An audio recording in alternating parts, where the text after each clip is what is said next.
Vous savez, je ne suis pas né d'hier. J'ai rencontré des gens et fait des choses inusitées. Vous pensez que plus rien ne m'étonne? Détrompez-vous.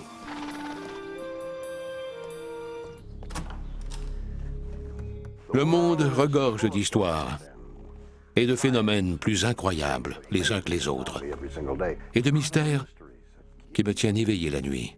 Certains dont je connais la réponse, et d'autres qui dépassent l'entendement. Les mauvais sorts existent-ils? En Grande-Bretagne, un mystérieux tableau est soupçonné d'avoir déclenché une série de violents incendies. Il y avait un portrait de ce garçon dans toutes les maisons incendiées. Est-ce l'œuvre d'un pyromane au pouvoir surnaturel? En Floride, une sinistre poupée ruine la vie de quiconque croise son chemin. J'avais peur. J'avais très peur. Un jouet pour enfants peut-il avoir des pouvoirs maléfiques? Et en Californie, une riche héritière se lance dans une construction parmi les plus étranges de l'histoire. Les fantômes sont revenus la hanter pour demander vengeance. Une sinistre malédiction pesait-elle sur sa famille? Oui, on vit dans un drôle de monde et j'adore ça.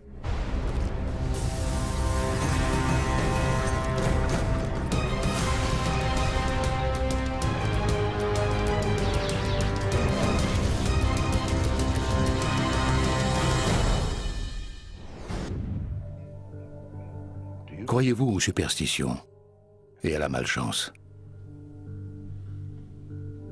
La plupart d'entre nous y croient, et je ne parle pas de miroirs cassés, de chats noirs ou d'échelles maudites. Ce ne sont que des histoires populaires.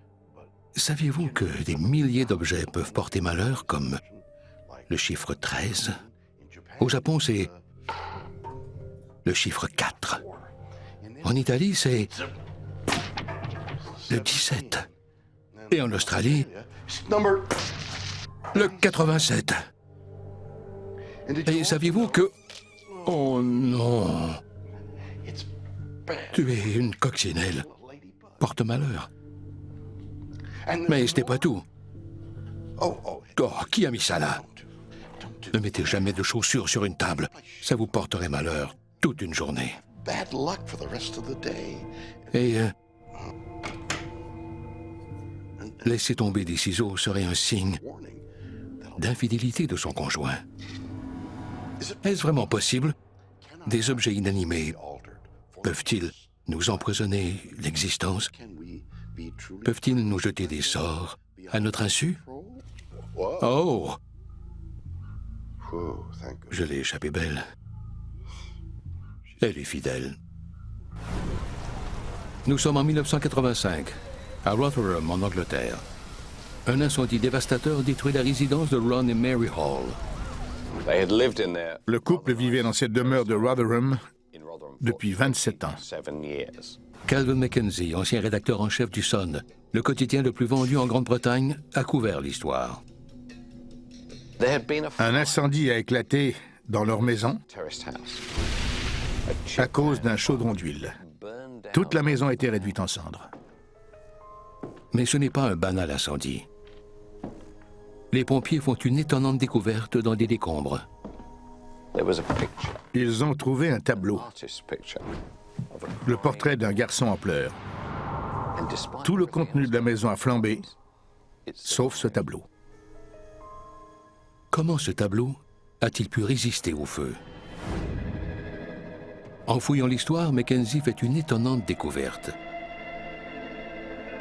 Il ne s'agit pas d'un incident isolé. Les pompiers ont vu ce tableau avant, dans les ruines de dizaines de maisons incendiées. Un pompier de la région de Rotherham a affirmé être intervenu dans une cinquantaine de maisons où se trouvait une reproduction quelconque du garçon en pleurs. Au fil de ses recherches, l'histoire devient de plus en plus bizarre. Le garçon en pleurs a été peint à Madrid en 1969 par un artiste espagnol peu connu, Bruno Amadio. Le tableau a été largement reproduit et vendu en Grande-Bretagne dans les années 1960 et 1970. Pour la première fois, on fait le lien entre les incendies et le tableau. C'est ainsi qu'on a découvert la malédiction du garçon en pleurs. L'histoire suscite une réaction inattendue. Le journal est submergé d'anecdotes sur le garçon en pleurs. Une certaine Madame Jones l'accusait d'avoir incendié sa maison de Cornwall, tout comme la famille White de Harrogate dans le Yorkshire. J'ai été estomaqué par l'avalanche de témoignages de lecteurs. Ces nouvelles histoires soulèvent une inquiétante possibilité. Le garçon en pleurs ne fait pas que survivre aux incendies. Il en serait à l'origine. Il y avait un portrait de ce garçon dans toutes les maisons incendiées. La méfiance suscitée par le tableau s'intensifie. Mackenzie lance une campagne pour détruire jusqu'à la dernière reproduction en circulation. Sauvez votre maison. Envoyez-nous vos répliques du garçon en pleurs et nous les détruirons avant qu'il vous détruise. On a littéralement été submergés. On a réuni toutes les toiles, on en a fait un énorme bûcher et on y a mis le feu. On a tout brûlé pour conjurer le mauvais sort.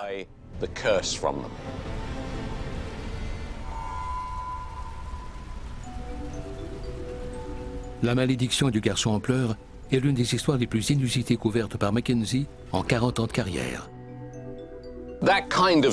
C'est le genre d'histoire que tout le monde lit, parce que tout le monde redoute les mauvais sorts et les histoires de chats noirs. La preuve, c'est qu'on en parle encore 25 ans plus tard. Est-ce bien une malédiction? Un tableau peut-il déclencher des incendies? Il y a de quoi faire des cauchemars, non? Imaginez qu'à cause d'un tableau, votre maison soit rasée par les flammes. Une simple toile peut-elle avoir de tels pouvoirs? Bizarre, ou quoi? J'ai voulu savoir qui était ce garçon. Et pourquoi il était si triste. Vous sentez cette odeur de brûlé?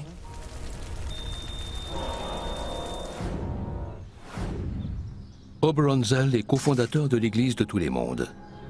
À mon avis, le mauvais sort du garçon en pleurs est une vraie malédiction des temps modernes. Il croit que les malédictions sont bien réelles et qu'elles peuvent prendre plusieurs formes. Le tableau du garçon en pleurs est ce qu'on appelle un objet maudit. C'est un cas de malédiction associé à un objet en particulier, plutôt qu'un sort qui aurait été jeté à une personne ou à une famille. Selon lui, certaines malédictions les plus tristement célèbres de l'histoire frappaient des objets maudits. Tout le monde connaît la malédiction du pharaon. Il ne s'agit pas de personnes frappées par un mauvais sort, mais plutôt de malchance associée à des objets. Si le garçon en pleurs est un objet maudit, d'où vient cette malédiction? Pour Oberon Zell, l'explication est simple. Elle se trouve dans le regard même du garçon. Mais qui était-il? Et pourquoi pleure-t-il? C'était un orphelin qui a perdu ses parents dans un incendie. Il est devenu muet de tristesse après le drame. Le jeune madrilène aurait été trouvé par l'artiste en 1969, alors qu'il errait dans les rues. Touché par sa tristesse, l'artiste en aurait peint le portrait. Quelques jours plus tard, son atelier était la proie des flammes. Il a accusé l'enfant d'avoir allumé l'incendie et le garçon s'est enfui. Pourquoi cet enfant aurait-il allumé l'incendie? Selon Zell, parce qu'il était pyrokinésiste. Les pyrokinésistes ont le don d'allumer des feux par la pensée, pas nécessairement intentionnellement, bien que ce puisse être le cas. C'est un phénomène psychique, comme la télépathie ou la clairvoyance. Mais on ne le saura jamais. Tragiquement, le jeune orphelin aurait été tué dans un accident de voiture quelques années plus tard. Mais certains croient que son don aurait survécu dans ses portraits. C'était un enfant maudit. Des incendies éclataient partout où se trouvait son portrait. Le portrait du garçon en pleurs était-il un objet maudit? Et le simple fait d'en parler en ce moment même ne fait-il qu'aggraver les choses? Ou y a-t-il une explication plus rationnelle? L'histoire du garçon en pleurs est bien réelle. En Grande-Bretagne, des dizaines d'incendies sont attribués à un mystérieux portrait qui résiste aux flammes. Le portrait du garçon en pleurs est-il maudit? L'ingénieur en mécanique Michael Gollner étudie la combustion et le feu à l'Université de Californie à San Diego. Je ne crois pas qu'un mauvais sort empêche ce tableau de brûler. Pour l'ingénieur, la résistance de ce tableau au feu n'a rien d'extraordinaire. Tout dépend de l'intensité du feu dans la pièce et de ce qui brûlait au moment où les pompiers sont arrivés. Cela n'a rien à voir avec un mauvais sort. La clé du mystère, soutient Gollner, ne relève pas du portrait en soi, mais plutôt de ce dont il est fait. Les répliques de tableaux sont souvent faites de panneaux de particules haute densité. C'est la nature de ces tableaux qui empêche les tableaux de brûler dans une pièce en flammes. Selon lui, les panneaux de particules sont pratiquement ininflammables, contrairement au reste du mobilier d'une maison. Lors d'un violent incendie, la chaleur monte si bien que les gaz et les articles ménagers finissent par prendre feu. Les reproductions de garçons en pleurs sont souvent faites de matériaux qui ne s'enflamment pas aussi facilement. D'où la résistance du portrait aux flammes. Le type d'attache servant à fixer le tableau au mur pourrait faire partie de l'explication. Selon Gollner, un tableau retenu par une ficelle tombera forcément lorsqu'elle brûle, sauvant du coup le tableau. Une fois par terre, le tableau ne prend pas feu. Il se retrouve balayé par un courant d'air frais au sol et est moins susceptible de s'enflammer.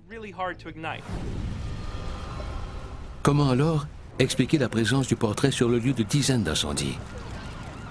Simple coïncidence, selon Gollner.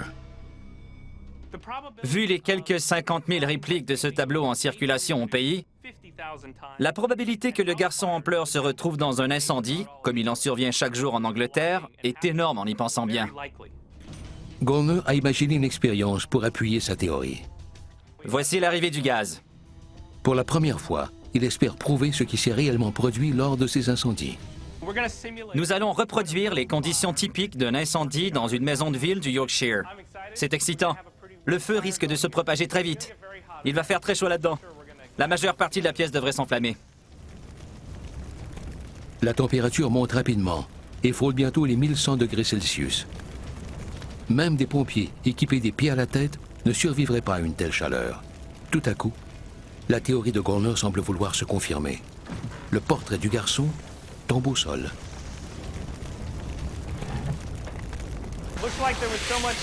Le courant d'air était si puissant que le tableau s'est décroché du mur en tombant du crochet où on l'avait suspendu. L'hypothèse de Gollner se confirme. Le tableau tombe au sol, à l'abri de la chaleur intense qui envahit la pièce. Si le tableau ne s'était pas décroché, il aurait sans doute pris feu. Pour Gollner, cette expérience prouve que les craintes entourant le portrait du garçon ne sont pas fondées. L'histoire du garçon en pleurs est bien réelle, du moins en peinture. Et certains tableaux ont effectivement échappé aux flammes. Mais la malédiction l'entourant n'est qu'une machination. C'est aussi le point de vue du journaliste d'enquête Chris Horry. Il est persuadé que l'histoire du garçon en pleurs a été fabriquée de toutes pièces. Elle exploite l'ignorance et la superstition des gens, deux éléments qui font le succès des tabloïds. Il a une étonnante théorie pour expliquer le tumulte entourant le portrait. Il croit que ce n'était qu'un coup d'éclat dans une guerre de popularité entre les deux premiers tabloïds britanniques. Deux tabloïds se disputaient le lectorat, le Sun et le Mirror.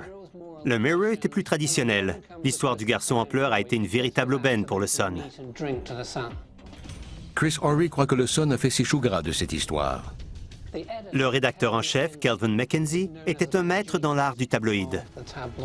Il savait qu'1 million de personnes étaient susceptibles d'avoir ce tableau à la maison. En parlant de ce garçon, il savait qu'il toucherait 1 million de lecteurs potentiels. Selon Horry, l'invitation aux lecteurs à lui faire parvenir leur reproduction du tableau a été le coup de maître de Mackenzie. Les lecteurs ont envoyé leur tableau du garçon pour que le journal s'en débarrasse, comme si c'était de l'amiante ou des déchets nucléaires, alors qu'ils auraient très bien pu les mettre aux ordures eux-mêmes. Tout cela n'a fait qu'alimenter la croisade du Sun contre le garçon en pleurs et la diabolisation du tableau. Le Sun s'est même targué d'avoir sauvé les Britanniques de la mystérieuse malédiction. C'était un coup de génie. le journalisme de tabloïd à son meilleur. La malédiction du garçon en pleurs n'était-elle qu'une invention des médias? Son portrait avait-il des pouvoirs surnaturels? Ou tous ces incendies n'étaient-ils que pure coïncidence? Bizarre ou quoi?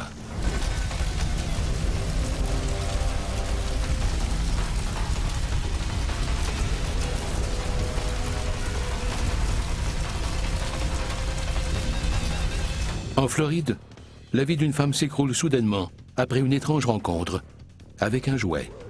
S'agit-il d'une poupée ensorcelée? Elle effraie tout le monde, moi la première. Depuis que je suis grand-père, j'adore regarder mes petits-enfants jouer, surtout avec leurs amis imaginaires. On est tous passés par là, non? On a imaginé nos peluches en vie. On leur a inventé une personnalité, donné un nom. On les a tant aimées et elles nous l'ont bien rendu. Oui. Mais certains amis imaginaires sont moins sympathiques. Je parle de ceux qui se cachent sous le lit et qui vous font encore peur aujourd'hui. Voici Robert.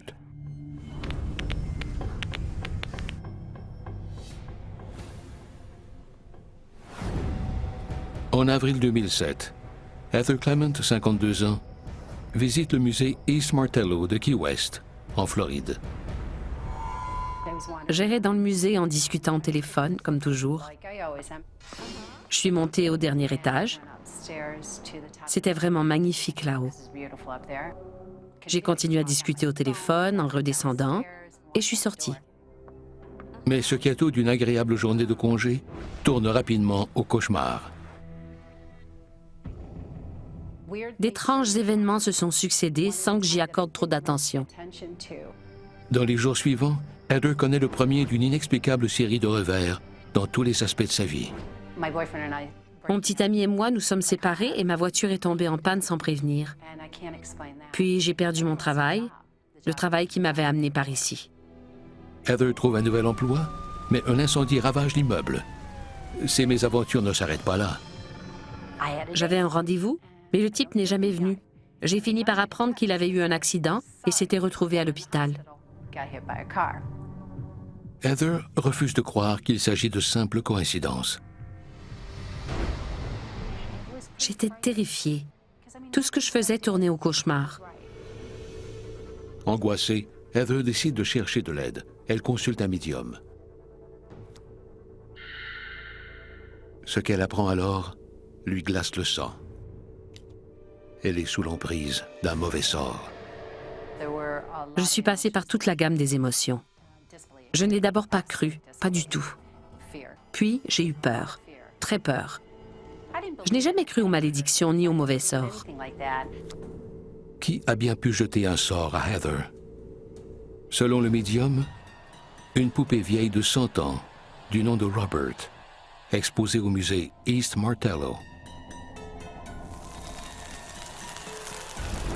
J'avais déjà entendu parler de cette poupée avant de la voir. J'avais lu plusieurs articles sur elle. C'est une poupée ensorcelée d'environ 1 mètre. Elle serait responsable de plusieurs incidents survenus à Key West. Étonnamment, des centaines d'autres visiteurs disent avoir eu une extrême malchance après la visite du musée. Une poupée peut-elle jeter des mauvais sorts? Et qu'a fait Heather pour mériter cela? Avec du recul, je me suis dit que c'était peut-être Robert. Soudain, elle croit comprendre. Je l'ai complètement ignoré.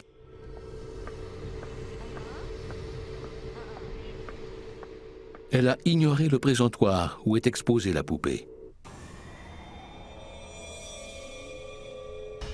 Je crois que la poupée m'a jeté un sort parce que je l'ai ignoré. Je discutais au téléphone et je lui ai manqué de respect.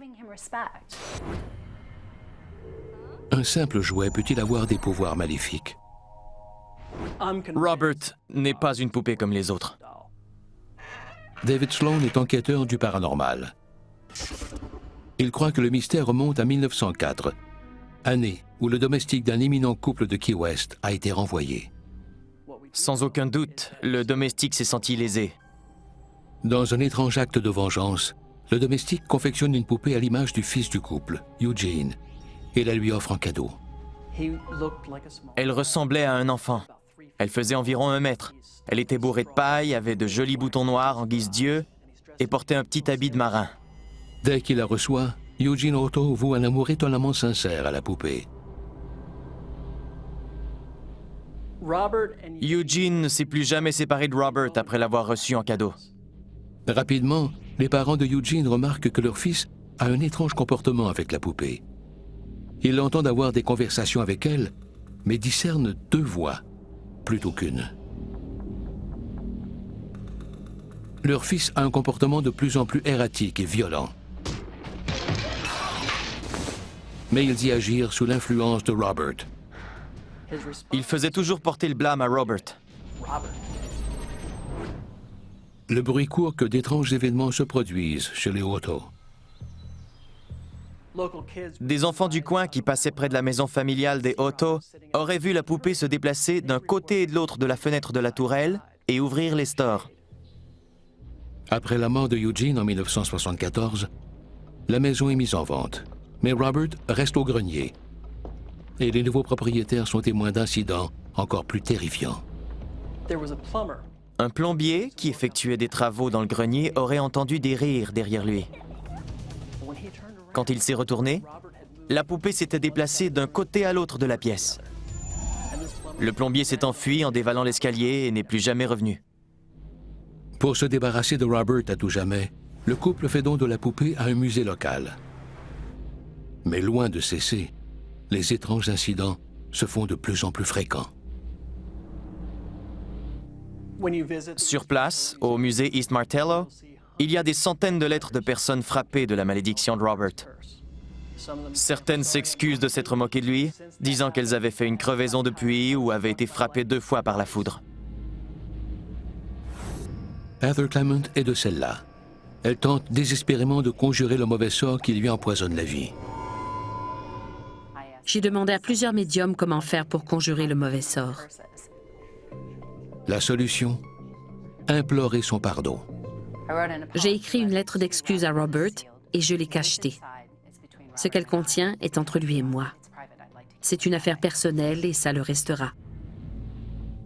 Manquer de respect à Robert est la pire chose que j'ai faite.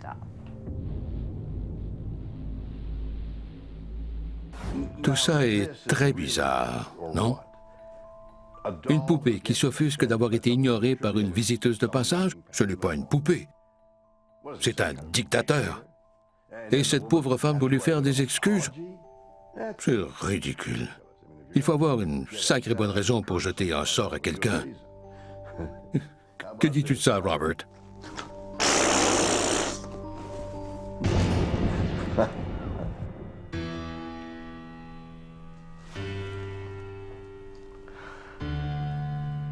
Cher Robert, je suis désolé de t'avoir fait un pied de nez. S'il te plaît, pardonne-moi. Robert est-il possédé par un esprit malveillant? Si oui, d'où lui viennent ces terribles pouvoirs? Peut-il vraiment jeter des sorts aux passants? L'enquêteur du paranormal Chad Lewis est catégorique. Je suis persuadé que Robert est ensorcelé. Et il n'est pas impossible que cette malédiction ait été causée par l'homme et ses valeurs. Chad Lewis croit que le domestique qui a confectionné Robert pratiquait la sorcellerie. La sorcellerie est une forme de magie axée sur les sorts et les malédictions. Ces adeptes utilisent des os, des dents et des herbes pour jeter toutes sortes de sorts. Lewis est persuadé que le domestique a ensorcelé la poupée pour se venger d'avoir été congédié. Le sort avait pour but de nuire à la famille, mais aussi à toute personne qui mettrait les pieds dans la maison. Mais ce n'est pas tout. Selon Chad Lewis, la poupée n'est pas seulement maudite, elle serait même bien vivante. Quiconque a vu Robert en personne sait qu'il est habité par une forme d'intelligence, quelque chose comme un esprit ou une entité. J'ignore quoi exactement, mais ce n'est pas un objet ensorcelé comme les autres. Cette poupée de paille est-elle vivante? Lewis est convaincu que les pouvoirs surnaturels de Robert proviennent d'un mystérieux talisman logé à l'intérieur même de la poupée. Une légende veut que la poupée contienne une pierre d'âme, un objet ayant déjà appartenu à une personne décédée. Il aurait suffi de placer cette pierre d'âme dans la poupée pour que le sort fasse son œuvre. Mais Robert est-il vraiment maléfique? Je ne le trouve pas particulièrement effrayant. Il ne me laisse pas indifférent et je suis sur mes gardes quand je suis en sa présence, mais je n'irai pas jusqu'à dire que j'en ai peur, tant et aussi longtemps que je suis respectueux. La sorcellerie y est-elle pour quelque chose? Peut-on jeter un puissant sort à quelqu'un en réunissant une combinaison d'ingrédients magiques? Ou y a-t-il une autre explication? La psychologue Marilyn Miller croit que la réponse est ailleurs et n'a rien à voir avec le surnaturel. Je ne crois pas au mauvais sort, mais je crois en la force de l'esprit. Elle croit que le pouvoir maléfique de Robert n'est qu'un produit de l'imagination de Eugene Hotto. Tous les enfants prêtent des qualités humaines aux jouets et à d'autres objets inanimés. Mais Eugene n'était pas comme les autres enfants. Il n'a jamais cessé de croire que Robert était en vie. Eugene, à qui appartenait la poupée, avait ses propres angoisses. Peut-être se sentait-il très seul et avait-il une imagination très fertile.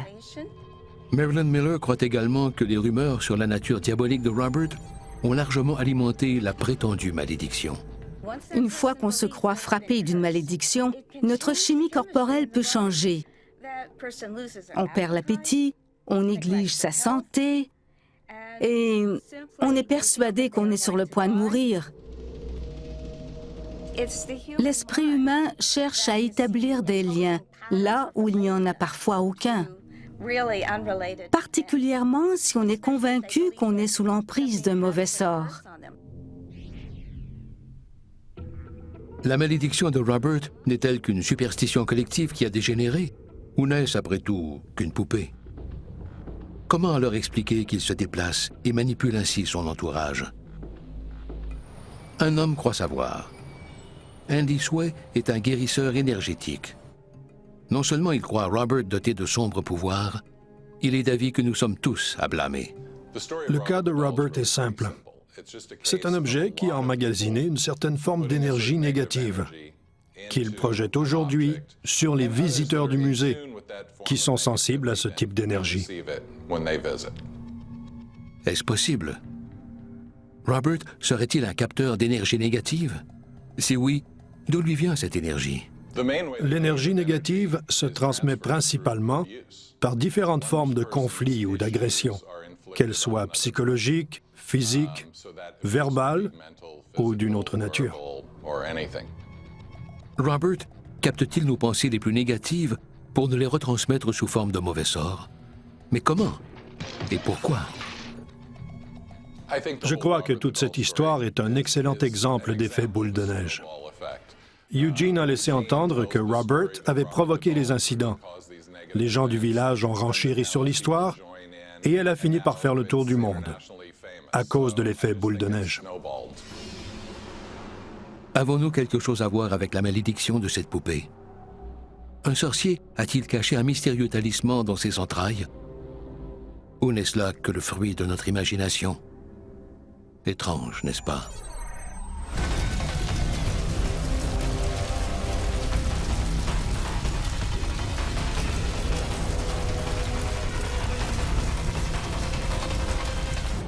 Une femme se lance dans un étrange et ambitieux projet de construction. Obéit-elle à des esprits malveillants? Les fantômes sont revenus la hanter pour demander vengeance.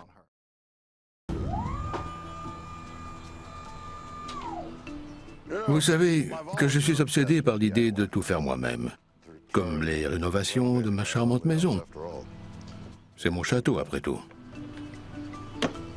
Oui. Oh. Rien n'égale le sentiment d'accomplissement et de satisfaction qui vient avec un changement de décor. Oh! Où l'on a pensé chaque petit détail qui en fait un paisible refuge. Enfin, peut-être pas si paisible. Certaines rénovations sont l'œuvre de toute une vie, mais celles qui relèvent de la vie après la mort sont drôlement plus inquiétantes. Nous sommes en 1860 aux États-Unis. Tandis que les pionniers se fraient un chemin à travers l'Amérique et que la conquête de l'Ouest bat son plein, une invention révolutionnaire les aidera à atteindre leur but. La carabine Winchester. Conçue par la Winchester Repeating Arms Company, cette machine meurtrière a décimé des populations entières d'Amérindiens. Et elle a fait de Wirt Winchester et de sa femme Sarah l'un des couples les plus fortunés et respectés du pays.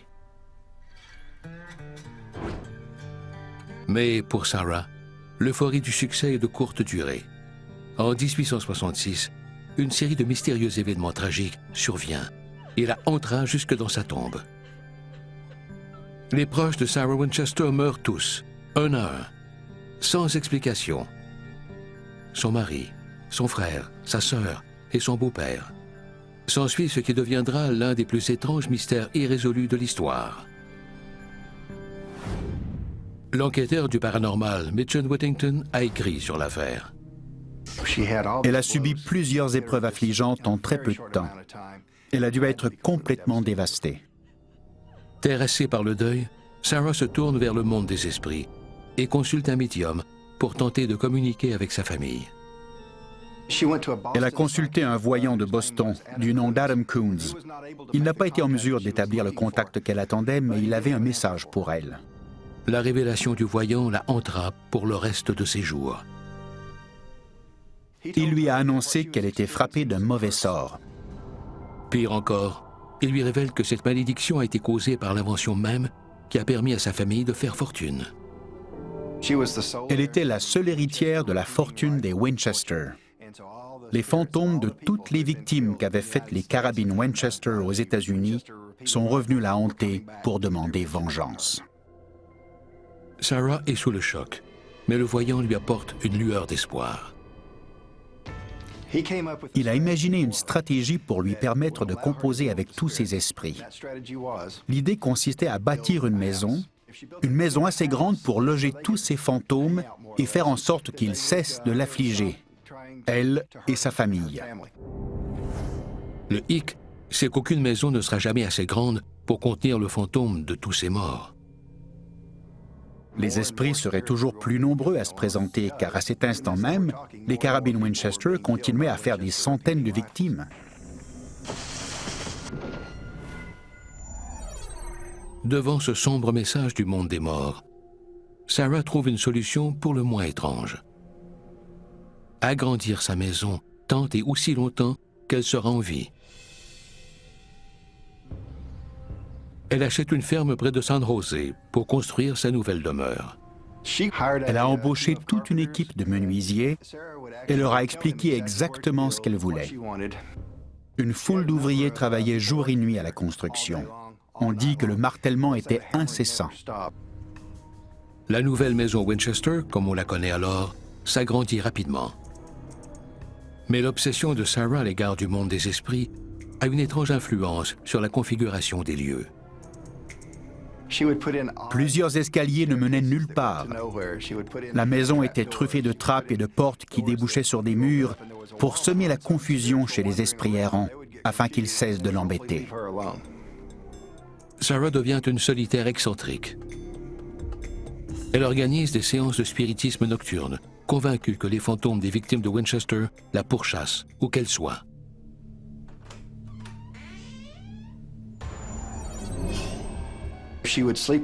Elle dormait dans une chambre différente tous les soirs pour éviter que les esprits la retrouvent. Et elle empruntait chaque fois des passages différents pour tenter de les semer dans la maison. Pour déjouer les esprits, Sarah agrandit sans arrêt la maison, qui a toutes les allures d'un énorme château gothique de plus de 2200 mètres carrés et 160 pièces. La construction ne s'est arrêtée qu'en 1922, quand elle est finalement décédée. À l'annonce de sa mort, les ouvriers ont tout arrêté et ont quitté la propriété. La maison Winchester existe toujours, vestige unique de 40 ans de construction ininterrompue. Plusieurs croient que les fantômes qui hantaient Sarah habitent toujours la maison. Sarah Winchester et sa famille ont-elles été frappées d'une malédiction? Les victimes des carabines Winchester sont-elles revenues la hanter? Difficile à croire, n'est-ce pas? Sarah Winchester a passé 38 ans à bâtir une maison que seuls les fantômes pouvaient aimer. Étrange. Mais n'oubliez pas que nous sommes en Californie. Cette histoire est certes incroyable, mais le simple fait d'avoir trouvé des entrepreneurs disposés à faire des heures supplémentaires est tout aussi extraordinaire. Si vous ne croyez toujours pas au surnaturel, en voilà une belle preuve. Shelley Kerr est une hypnothérapeute clinicienne spécialisée en phénomènes surnaturels. Je crois aux objets et aux lieux ensorcelés, comme la maison Winchester. Selon elle, le mauvais sort de Sarah ne lui a pas été jeté par les victimes des carabines Winchester, mais plutôt par l'homme auprès de qui elle a cherché de l'aide. Je crois qu'elle a été ensorcelée par le voyant qu'elle a consulté à Boston. Elle était dans le deuil et éprouvait un profond malaise par rapport à l'entreprise familiale. Elle était très vulnérable au message que lui a transmis ce voyant. Shelley croit que les séances spirituelles nocturnes de Sarah ont libéré des forces surnaturelles hors de tout contrôle. Je crois qu'elle communiquait avec les victimes d'armes Winchester et les invitait dans sa maison, comme le lui avait suggéré son voyant. Une fois sur place, les esprits auraient lentement empoisonné la vie de Sarah, au point de lui faire perdre la raison. Elle a créé un vortex par lequel les esprits s'insinuaient chez elle pour lui dire comment bâtir la maison. Je crois qu'elle était affreusement tourmentée.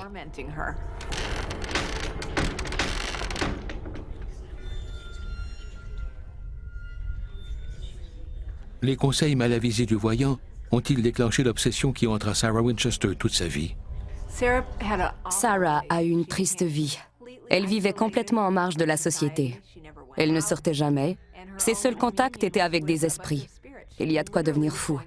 Elle a dû énormément souffrir.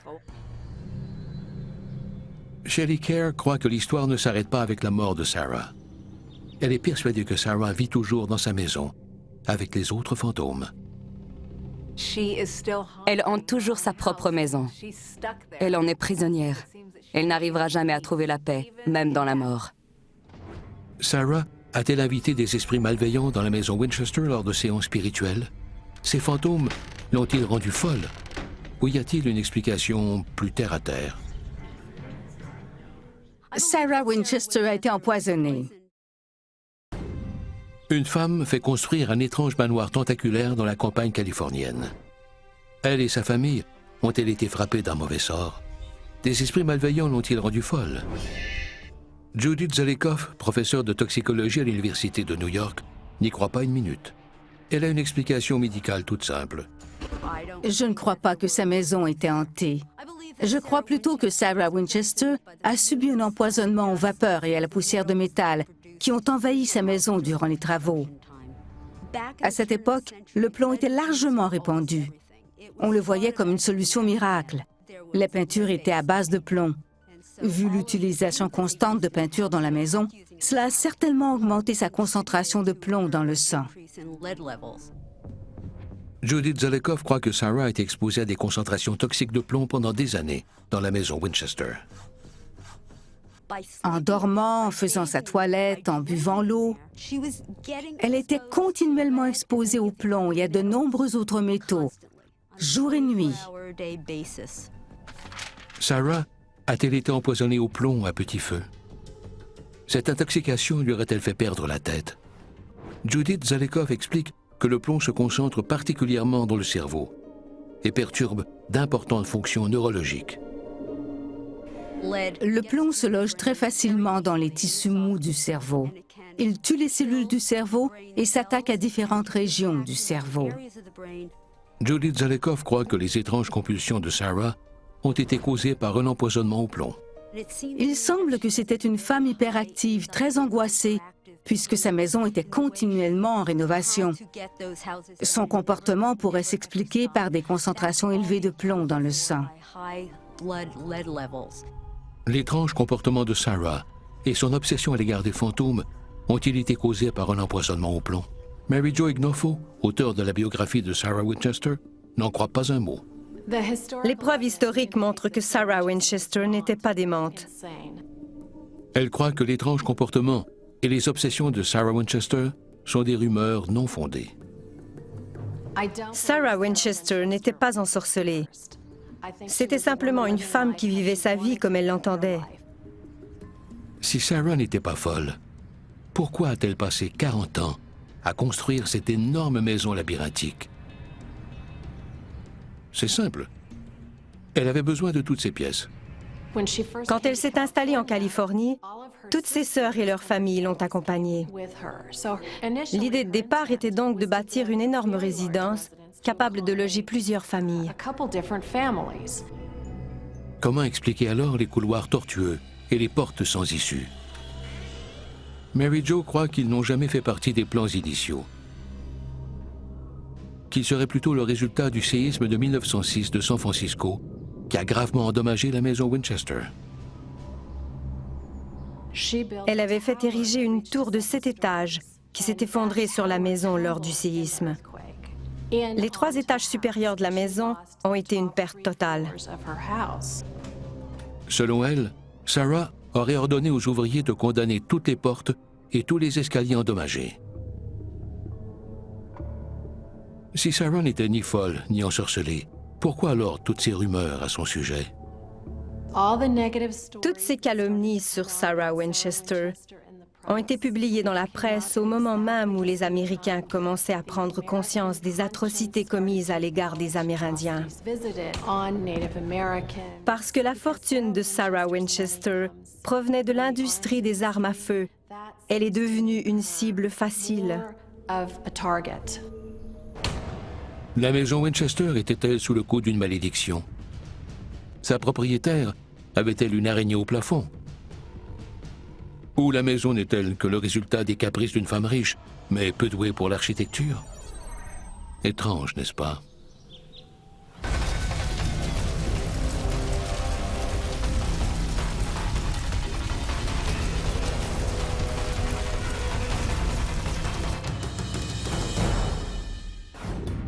Voilà d'étranges histoires de malédiction de partout dans le monde. En Grande-Bretagne, un mystérieux tableau est lié à une série d'incendies. Le garçon en pleurs sème-t-il la destruction partout sur son passage?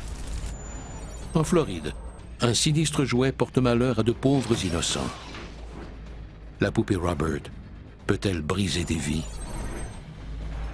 Et en Californie, un mystérieux manoir témoigne du sombre passé d'une famille. La maison Winchester est-elle hantée par des fantômes? Ces étranges histoires sont-elles la preuve que les mauvais sorts existent? À vous de juger. À la prochaine pour de nouvelles histoires plus bizarres les unes que les autres.